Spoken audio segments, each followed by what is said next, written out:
scene is developing.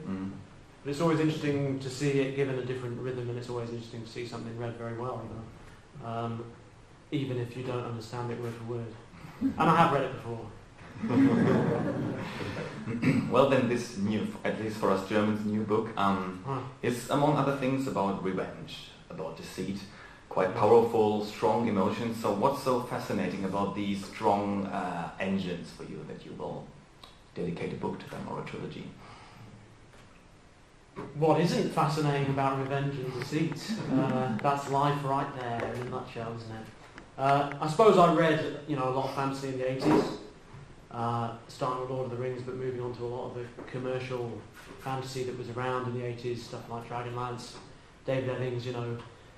And, you know, really loved those books, but I started seeing a lot of the same patterns repeated, maybe. And in particular, I saw a lot of very pure heroes and a lot of very dark and villainous villains. You know, villains you can't really understand. I'm not really sure I know what Sauron is after. I don't really feel for him as a person, as a character. You know, when he wins, what's he going to do? Going to sit in the tower? Probably. I don't know. And I started to feel the need for some characters that felt a bit more relatable, a bit more real, because, you know, very few people are utterly heroic in every way. Very few people have entirely unselfish motives and do heroic, noble things and achieve wonderful, positive goals. Very few people have all those qualities. But at the same time, very few of us are so villainous we're not capable of something good or something positive some of the time. And most of us, when we do something bad, we rationalise it, we have explanations, we have excuses. You know, we think we're doing something good, we tell ourselves we're doing something good. We tell ourselves we're doing something that has to be done in one way or another. And so I've always been interested in, you know, much darker motives, more selfish motives.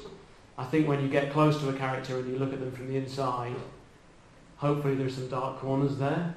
And so I've always found vengeance and violence and those darker, more unpleasant motives to be a little more interesting for me than simply we must save the world. Or at least for every we must save the world, I like a couple of books that have we must destroy the world, or we must get what we want out of the world, because that feels kind of more honest to me. Your characters are very, very well, deep and quite vivid to the reader. So how do you construct them? Do you put them together from like 10 or 12 different people you know, and take some positive and negative traits and build another new person, or how do you come up with new figures? Yeah, I mean, I don't draw a lot on people that I know, and I don't kind of take a person and put them in a book. I'm not sure I go about doing that. That's not really how I think. The frightening thing, in a way, is that all the characters are me, I suppose. When you have a conversation in the book, that's me talking to me. You know, when someone kills someone else, that's me killing me. And equally, when characters become romantically involved, I'll stop there. It all comes out of your head somehow, you know. And how you go about building characters, I'm in a way, there's an element of magic there. You can design a plot. You know, you can plan a plot out very carefully. You can work on the style in which you write. These are all things you can kind of tackle. How you make a character work is much harder to pin down. So you can know a lot about a character. You can know what their role is in the story. You can know what they look like. You can know what their history is. But until you start writing and you start seeing how they talk to other characters, how they behave, how they think, you don't necessarily get a good idea of who someone is. Often for me it takes the full length of a book to really understand what I need a character to be. So I guess I maybe have the world planned in advance. I'll have maps, I'll have, you know, ideas about the history of the setting. I'll have the plot at least roughly in my head in advance, and I'll know who the characters are, but it's in the drafting of the book and in the writing of the book that I really kind of develop and discover who the characters need to be. Now, sometimes a character will just spring onto the page fully formed, and that's lovely when that happens. You kind of have this effortless thing where they have this vivid voice, this vivid tone straight away. Other times, and especially when they're more central, important characters, more complicated characters, they take a lot of work and time and experimentation to develop. And you hope that by the time you reach the end of a book, then you know, okay, I know this person is now. And it's in the revision and the going back and the restarting and the changing and the altering that you really chisel that person out and find their essence a bit more precisely. Is that why you like trilogies so much? Because then you can go even deeper into the characters? Because you have 3 books and not only 1? Yeah, I mean, I think you can, though it's interesting how sometimes, you know, a character can completely come alive in one chapter, one brief chapter, one paragraph. Mm-hmm. You know, I really love when I open a book and I read that first paragraph and I think straight away, this is interesting, this is vivid, I've got a sense of what's going on, a sense of a person, you know. And sometimes that just seems to happen. Yeah. Sometimes the magic happens, sometimes the magic doesn't happen. You've got to go a bit more, you've got to work at it a bit more, and hopefully craft then comes to compensate for lack of immediate inspiration in a way. And how would you describe your relationship to some of your characters? I mean, are there some characters that you just can't stand anymore? I like all the characters who I've finished with, and I hate all the characters I'm still writing, generally. My relationship with my characters, I think, is like the relationship of a chairmaker with his hammer or his saw. They're tools to achieve the correct result. Authors sometimes will talk about how they have this, they fall in love with a character and how a character demands that a book be written a certain way. My characters don't do that. If a character told me the book has to be written a certain way, I'd kill them. I mean, characters, you know, sometimes take on a slightly different life. They sometimes, you know, develop more. You might have a minor character who says an offhand phrase and I really like the way that turned out. And suddenly they're suggesting a lot more personality than you expected. You think, I'll bring that character in because they're interesting. You know, other times a secondary character feels a bit flat and bland and you think, I'll push them into the background, or better still, push them off a cliff. You know, get rid of them one way or another.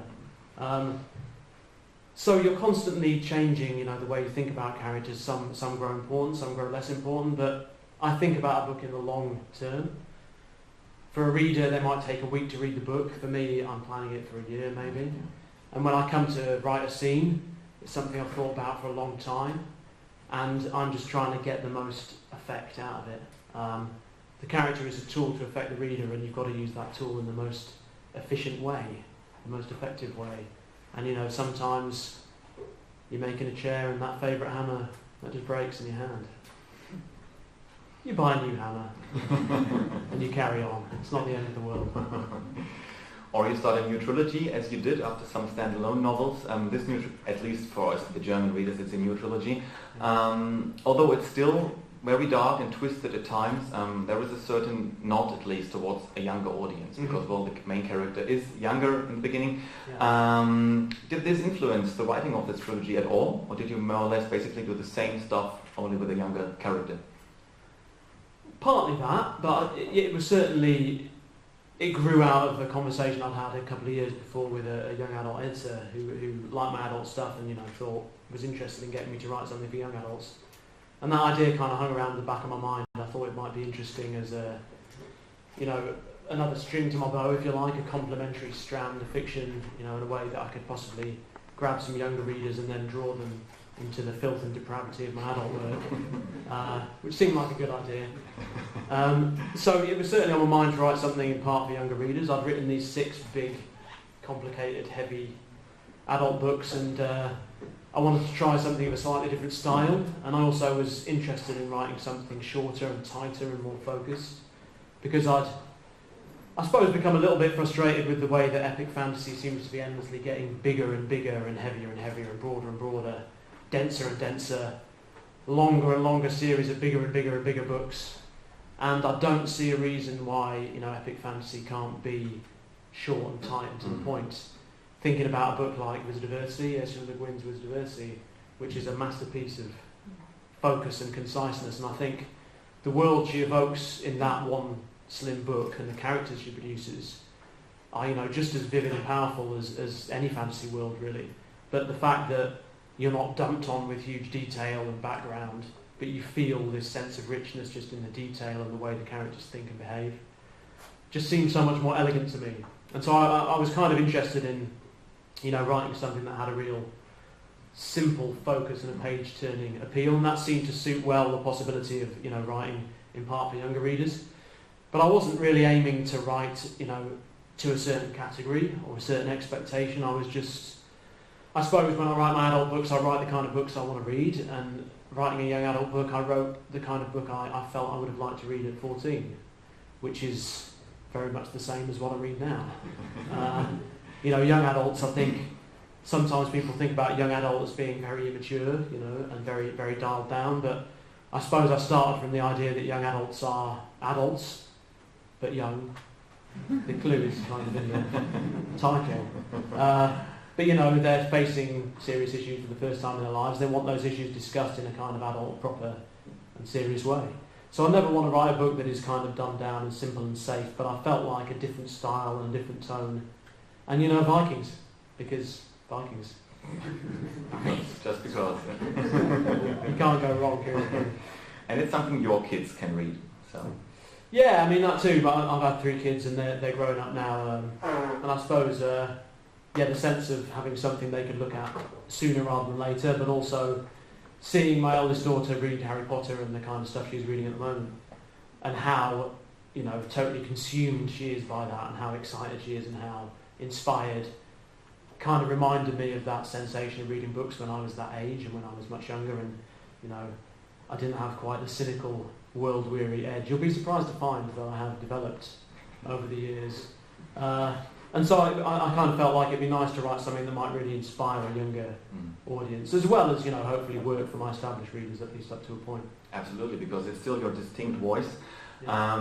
And, well, you are a professional writer, obviously. Yes, I am. There are some other professional writers out there. There are. Some other Not as published good as writers. me. There are some, yeah. A couple of. But there are a lot of unpublished writers out there. And sadly.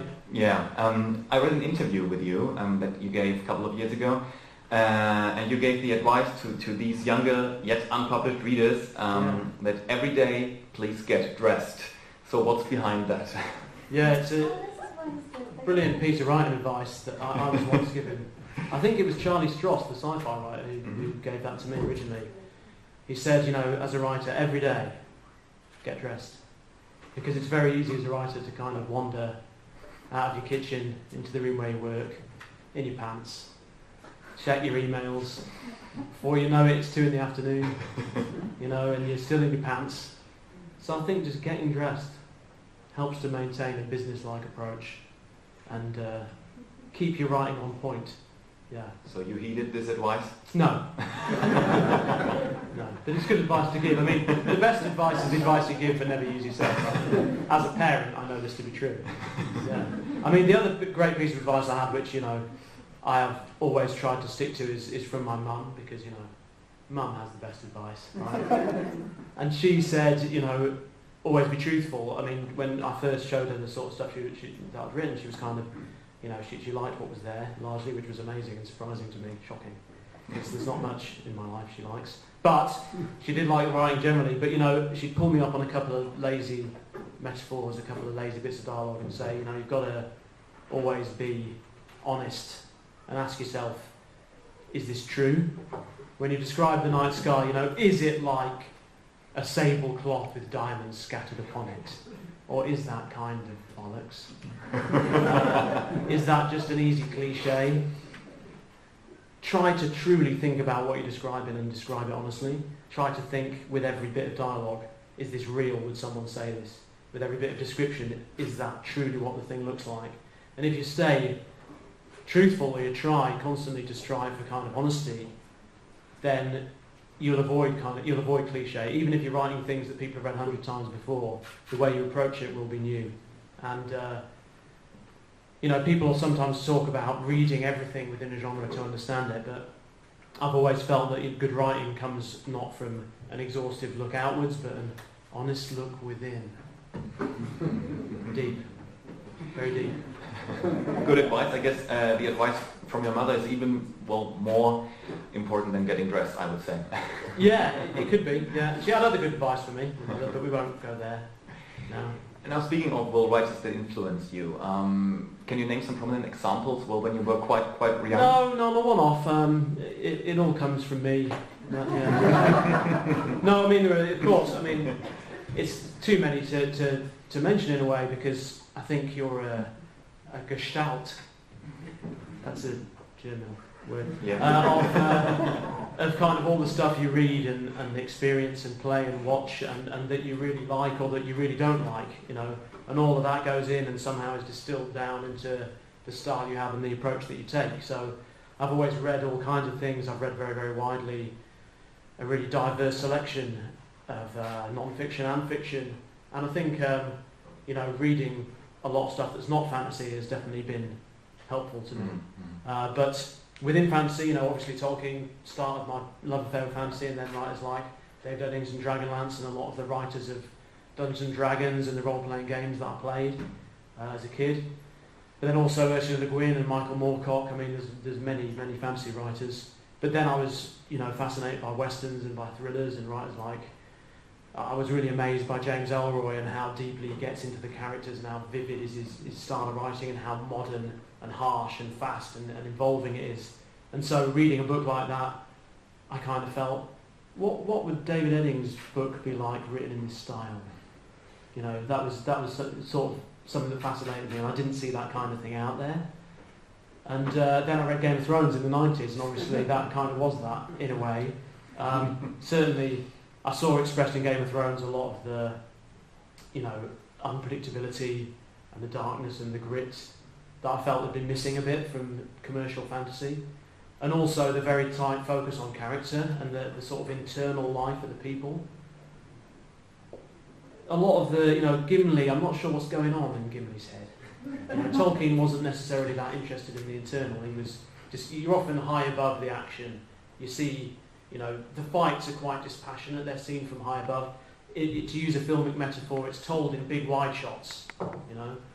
And Martin feels like it's all told in tight close-up to me. And that was more involving, or at least having seen a lot that was wide, it was exciting to get so close suddenly. And so Martin, again, a big influence, but then also a huge amount of history and military history and non-fiction of all kinds I read as well. And I think that, you know, seeing how random and arbitrary the real world can be, how war in the real world matches no narrative convention, is rarely the story of heroics, but is the story of incompetence and failure and disaster, as much, if not far more, than it is heroism and glorious chances that just happen to come off. So I kind of became fascinated by failure and disaster, and I thought, you know, putting all these things together, filth, failure, disaster, and a tight focus on character would be a winning formula. Wonderful ride, yeah. Thank you.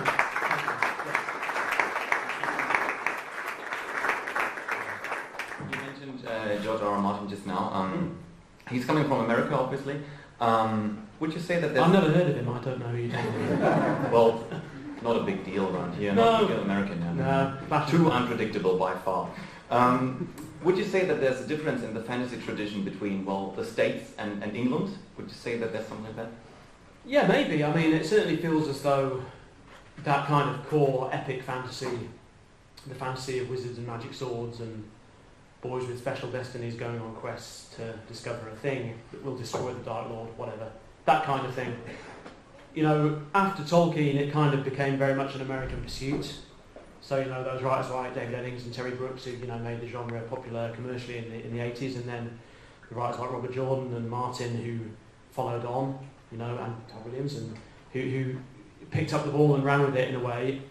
It became much more an American thing. The British writers tended to often be more in a more literary tradition, a more maybe Mervyn Peake style tradition. So guys like, I suppose, China Miéville, you know, is a very different style of writer from Tolkien or Martin, writing in a very different tradition. And even someone like Moorcock is in more of a sort of sword and sorcery tradition that is not quite that big epic fantasy thing. So I think there is a difference, but then every individual writer is their own riddle and their own strange combination of different ideas, and that's the beauty of writing in a way, that within a couple of paragraphs you have something utterly new and unique generally. So it's hard to generalise, yeah, but it feels as though there are now more British writers, you know, who are experimenting with the epic. And there's a lot of weird and wonderful combinations and experimentation going on. It feels like we've got a much more rich and vivid and varied genre than we did when I was growing up, which can only be a good thing. Sounds good, at least, yes. Now, then again, Game of Thrones became a major TV hit. Also, The Name of the Wind by Rothfuss is getting a TV adaptation anytime soon, I guess. What about you? Would you love to see the first Law trilogy, for example, being adapted for TV or for cinema even? No. No. I don't want the fame and I don't want the money. They can keep their filthy Hollywood bucks. You know, I'm not interested in that money or the lovely things I could buy with that money. Who wouldn't want that? I don't think I've ever talked to a writer who would say, no, I really don't want a brilliant film adaptation. I mean, plenty of writers don't want the bad adaptation. And of course there are many, many of those. I mean, for every Game of Thrones there's a Legend of the Seeker or, other things that don't necessarily totally hit the creative bullseye, shall we say. So it's not a done thing simply because you get an adaptation. It'll be a wonderful creative and commercial success, but unless you kind of get that opportunity, then you'll never know. And I think even a bad series creates a certain amount of promotion and help for your books. So I think it's what every writer kind of dreams of, in a sense. I think one thing that's occurred to me a little recently is the degree to which you're always thinking about this as the Holy Grail. And the big adaptation, wouldn't that be amazing? But when the adaptation happens, I think there's a strange sense of, it's kind of done now. There's nothing more to do with this property, it's finished, it's burned down, And Game of Thrones, of course, is massive at the moment, that's fantastic and exciting, but the time will come when the series finishes and, interest will decrease a little, I'm sure. Absolutely. And there'll be something slightly sad about that, So I think there is something a little bit sad about when you have the huge adaptation, the huge glory, and then it's sort of film. Where now? Do you feel the same way when you finish a long novel? Well, I mean, you're always hoping it'll get adapted, and that someone will swoop in and give you the big Hollywood bucks. But it's a very, very slow, tortuously slow and kind of difficult business with many reverses. And for everything that's optioned, maybe 100 things that are optioned, one thing gets developed, and for every 100 things that get developed, one thing gets made. So it takes a huge amount of time, and as a writer you have very little influence. Even if, many writers are completely elbowed out and have no involvement at all, or don't want any involvement, but even if you're kind of in there as a producer and you're quite closely involved with the writing of the scripts and the plotting, and you've been invited in, it's impossible to control anything. No one's going to give you serious control, because whoever's paying the money is controlling. And in any case, you're part of a big ensemble team and a creative team, so you can't control what's going on. With books you can. So I think I've learned over time the thing to do is concentrate on the books and let the film and TV stuff simmer away, and hopefully, one day something will happen. Who knows? We'll see, we will find out. What my agent always says is kind of, Joe, look, worst case scenario, it actually gets made. Because for him, the option fees tick over the years, nothing goes wrong, there's no disasters, and that's a lot safer than actually making something. So worst case, it gets made. Last question from my part, and before I kindly hand you over to questions from the audience, do you still have time for role playing? Well, not really of dice and paper, old school role playing game thing. I mean, I did that an awful lot as a kid, and then in my 20s moved away from home, went to university, and the role playing crew broke up. We all went our separate ways. And it takes a huge amount of time, that stuff. It really does take a lot of time. I do a lot of, video gaming and adventure gaming, role-playing within video game, environment, because you can put an hour in or an hour or two when the kids are in bed and still make headway. Whereas, that time would be just enough to roll up half your character and argue with everyone about what class you're all going to be, and then that'd be it. Time done. So the only time I played Dungeons and Dragons in the last 20 years was in Detroit with some other writers. which was, you know, really good fun because we had a day to kind of, we got from one end of the corridor almost all the way down the corridor. That was basically it in 7 hours. It was just people, you know, talking smack basically the whole time. But it was good fun, yeah. But I guess we'd rather have you write books than picking up pen and paper again. So thanks a lot, Joe. Thank you. Now.